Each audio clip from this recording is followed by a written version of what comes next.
Chan Judith Mukyala Joseph Kony akomyewo n'abaana be okuli Popcorn, Akidi Betty wamu Amo Maisa era nga bano banezeddwa musanyu oluvannyuma lw'okukkiriza okukomawo mu ggwanga mirembe era nga abalala bakyasuubira okukomawo mu ggwanga.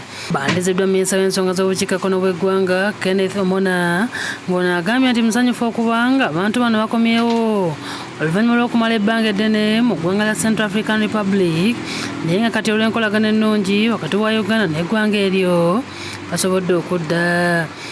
And they have also agreed that they can also return home with all their dependents. Minisita Omona agambye nti oluvannyuma lw'okufuna enkolagana eno bakkaanya nti omulwanyi yenna oba omuyeekera akkiriza okwewaayo akomezebwawo mu Uganda wamu n'abantu be ate nga bano bakutwalibwa okutendekebwa ebyemikono basobole okwekolerera kw'ossa n'okukakasa nti abantu bano baddeyo mu bantu baabwe basobole okweyagala ng'abantu abalala. They have been undergoing skills training to enable them to settle back in their communities and be able to lead their lives.